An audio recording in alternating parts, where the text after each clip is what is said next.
Baik, bismillahirrahmanirrahim. Assalamualaikum warahmatullahi wabarakatuh. Jumpa lagi dalam mata kuliah kewirausahaan. Kali ini bersama saya, Mas Nur Mukmin, kita akan kembali membahas pertemuan kita tentang identifikasi peluang. Oke, pada bab ini kembali saya akan mencoba meng-highlight yang namanya value creation atau menciptakan nilai. Seberapa penting sebetulnya menciptakan nilai dalam mengidentifikasi peluang, dan apa saja sebetulnya yang bisa kita lakukan dan bagaimana kita bisa memahami value creation di dalam mengidentifikasi peluang dan juga membuat sebuah wirausaha. Baik, banyak sekali definisi terkait dengan value creation, dan menciptakan nilai itu bukan hanya pada aspek wirausaha saja. Value creation itu bisa dimaknai pada banyak aspek, karena pada dasarnya value creation atau penciptaan nilai adalah tentang menghasilkan sesuatu atau membuat sesuatu menjadi lebih berharga. Nah, dapat konsepnya?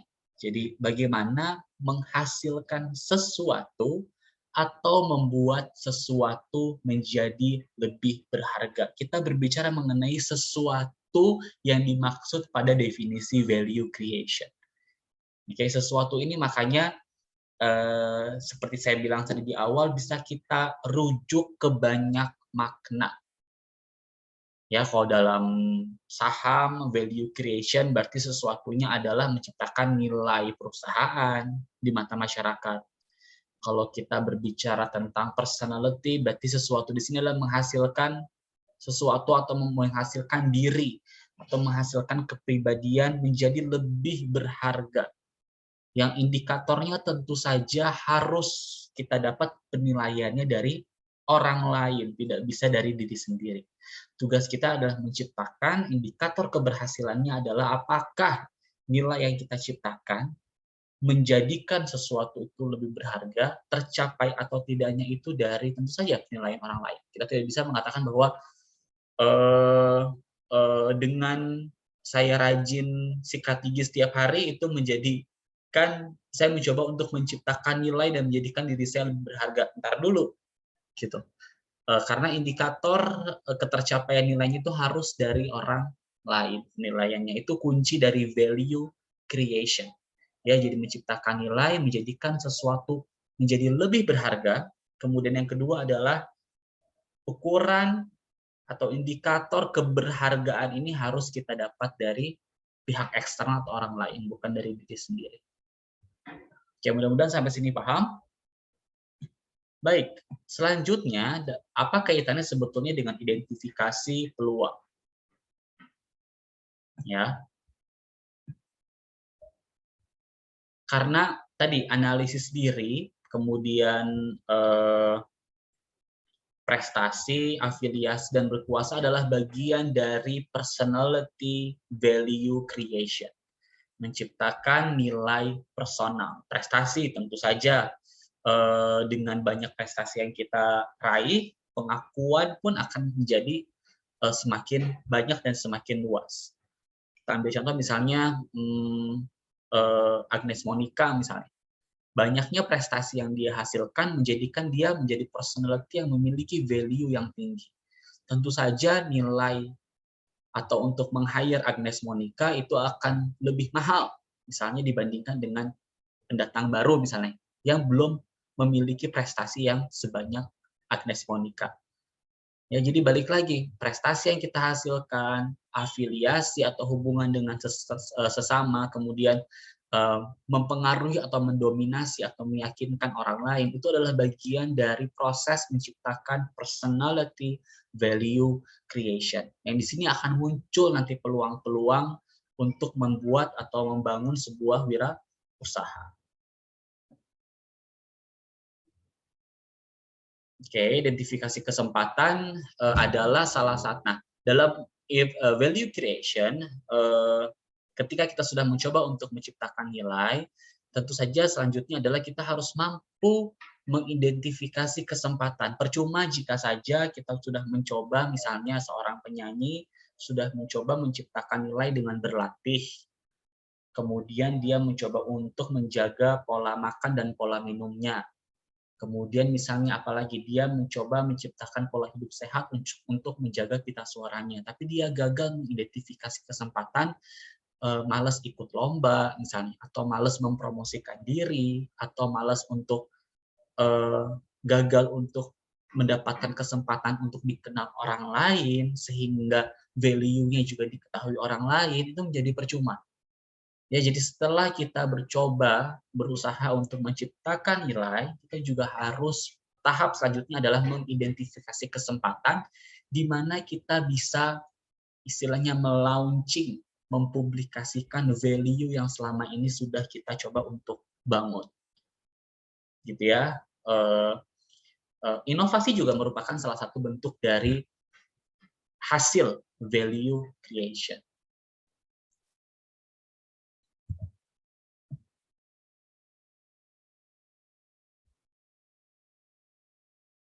Sudah otomatis, sudah tentu saja jika kita menciptakan nilai itu seiring berjalannya proses, kita mengetahui kekurangan dan kelebihan kita sebagai seorang individu, seperti sudah disampaikan di pertemuan sebelumnya, sehingga dengan demikian kita juga akan dengan cermat memilih risiko yang bisa kita terima, ya, sebagai personality, risiko yang dapat kita perhitungkan. Kalau sebagai wirausahawan, risiko yang bisa kita ukur dalam bisnis terkait dengan keputusan strategis atas usaha kita atau atas wirausaha kita atau atas keputusan-keputusan dalam hidup kita. Ya, apakah ada kemungkinan berhasil? Apakah hasil yang diperoleh memadai dengan risiko yang ada? Kita contohkan misalnya Starbucks dengan kopi kenangan misalnya. Value yang diciptakan tentu saja meskipun produknya sama, karena value yang diciptakan itu berbeda, sehingga masing-masing produk sudah memiliki analisis risikonya. Dengan tidak misalnya Starbucks tidak mencoba untuk membuat gerai-gerai kecil di food court misalnya. Starbucks tidak menciptakan atau mencoba untuk membuat gerai-gerai atau outlet-outlet yang kecil seperti misalnya di pelataran parkir. Itu juga sudah inherent dengan risikonya, artinya dia tidak bisa menjangkau dengan value yang diciptakan oleh Starbucks, dia tidak bisa berkompromi dengan pasar menengah ke bawah. Karena dari segi lokasi, dari segi prestis, dari segi kemasan, pelayanan, itu sudah dikemas untuk mengarah pada konsumen menengah dan menengah ke atas. Gitu. Dan risikonya juga sudah harusnya terukur. Artinya, ketika kopi kenangan mencoba untuk masuk ke pasar menengah dan menengah ke bawah, itu sudah tidak lagi menjadi permasalahan yang berarti bagi Starbucks. Begitupun sebaliknya bagi kopi kenangan. Ketika kopi kenangan tidak menyasar pasar menengah dan menengah ke atas, artinya juga dia sudah bisa mengukur bahwa yang datang ke kopi kenangan atau gerai kopi kenangan yang bentuknya outlet gitu atau satelit yang kecil-kecil bukan untuk wifi-an, bukan untuk selfie atau bergaya. Jadi semua datang dengan kompensasi atas value creation yang kita ciptakan. Jadi tidak ada yang sempurna, pengen menjangkau dari segala aspek gitu. Itu mungkin dilakukan, cuman sangat sulit dan prosesnya akan sangat lama dan kadang-kadang bisa membuat kita terjebak pada idealisme. Jadi ada kalanya keputusan itu harus kita buat, apa tujuan yang ingin kita capai, nilai seperti apa yang ingin kita bangun, apa sasarannya. Nah, itulah yang harus kita lakukan dan fokus di situ. Jadi semua boleh jualan kopi, semua boleh jadi penyanyi, semua boleh jadi dosen, tapi yakinlah bahwa dengan value creation yang Anda ciptakan, keunikan itu selalu ada dan tidak pernah ada pola yang sama. Akan selalu ada keunikan dan akan selalu ada perbedaan di setiap manakala seorang individu berupaya untuk menciptakan value creation. Ya, semoga sampai sini paham untuk value creation dan juga kewirausahaan. Nah, saya berharap Anda mampu mengasosiasikan value creation ini dengan mengidentifikasi peluang.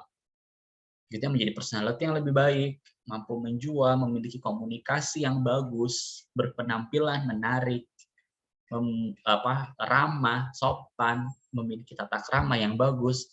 Itu adalah hal-hal kecil yang bisa kita lakukan untuk menciptakan value creation as personal, sebagai seorang individu. Dari sananya nanti akan muncul gagasan-gagasan, ide-ide baru yang akan mengalir dengan sendiri. Dan jangan lupa, yang kedua adalah identifikasi kesempatan. Ya, cari momentum di mana Anda bisa bersinar, cari momentum di mana Anda bisa menunjukkan nilai yang sudah Anda coba ciptakan, cari momentumnya.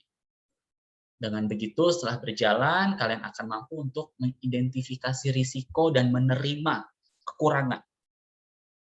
Ya, menerima kekurangan, memperbaiki, dan ya sudah, kalau memang itu Starbucks sudah mengarah pada pasar menengah ke atas, ya sudah, tidak perlu capek-capek atau merubah pola bisnis gimana caranya Starbucks bisa merangkul pasar menengah dan menengah ke bawah.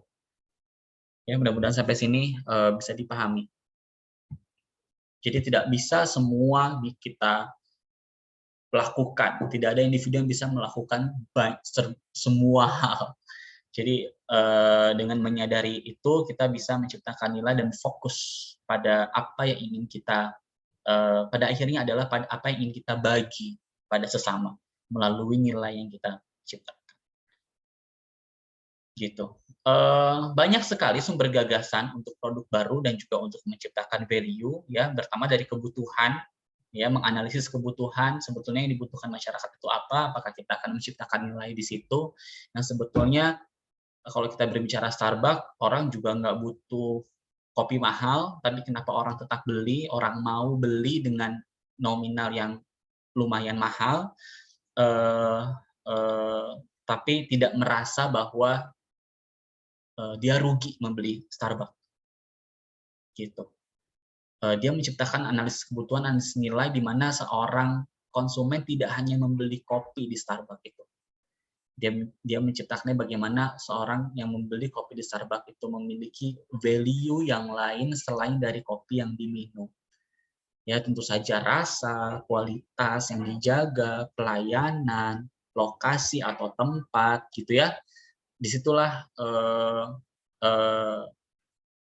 value creation bisa kita buat. Jadi tidak mesti memulai dari apa yang kita berpikir terlalu kritis untuk apa nih sebenarnya orang yang nggak ada ya. Kayaknya semua orang udah punya semua deh. Nah, malah jadi nggak bikin value apa-apa. Gitu. Jadi fokus aja apa ya kebaikan yang bisa Anda sajikan, tentu saja akan ada yang membutuhkan hal tersebut. Atau dari hobi, atau dari pengamatan, atau dari merasa ada yang hilang nih kayaknya,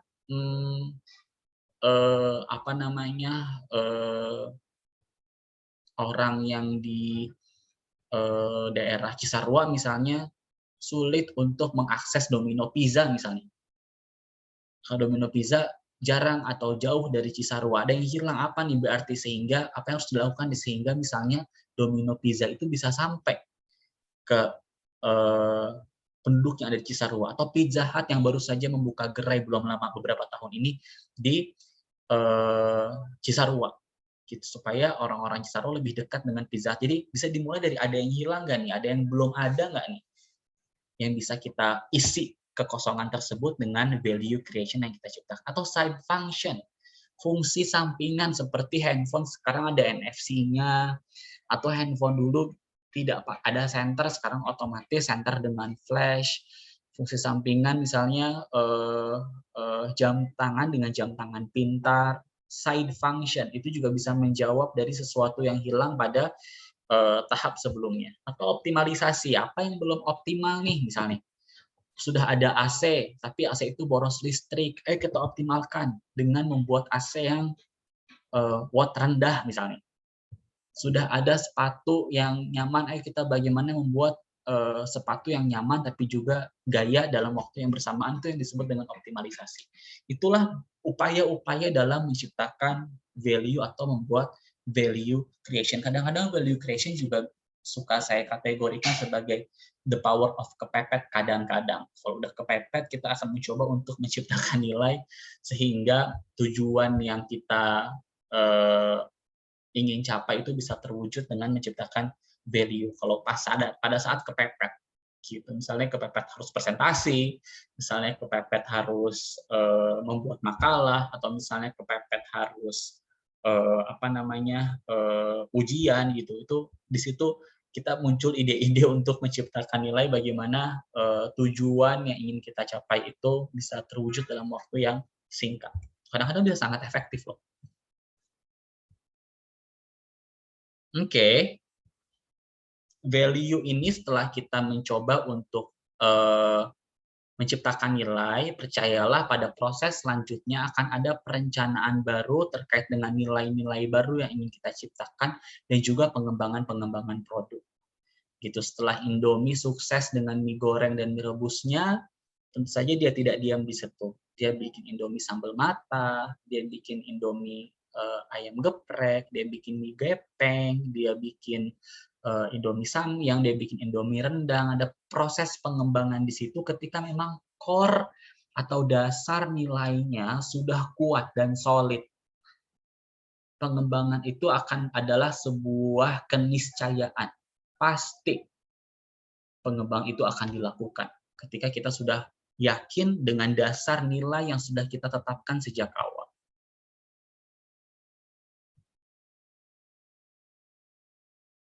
Oke, semoga Anda bisa memahami konsep dari value creation dan juga mencoba untuk berpikir produk apa yang cocok untuk perusahaan kecil. Itu produk apa yang kita bisa mulai dari hal yang kecil, atau hal-hal kecil apa yang bisa kita mulai untuk meningkatkan value kita sebagai individu atau personality. Ini matriks produk pasar. Ini juga sudah saya jelaskan pada pertemuan minggu lalu tentang misconception about entrepreneurship. Ya baik, jadi segini aja penjelasan saya mengenai value creation. Saya sangat terbuka jika ada diskusi atau pertanyaan-pertanyaan yang masih kurang dari pembahasan terkait dengan value creation yang sudah saya buat ini. Besar harapan saya Anda bisa putar ulang videonya atau bisa nonton di channel YouTube saya nanti video ini untuk penguasaan materi pada pertemuan yang pertama. Terima kasih banyak. Sampai jumpa lagi di kesempatan lainnya. Wallahu yaqul laku edisabil. Wassalamualaikum warahmatullahi wabarakatuh.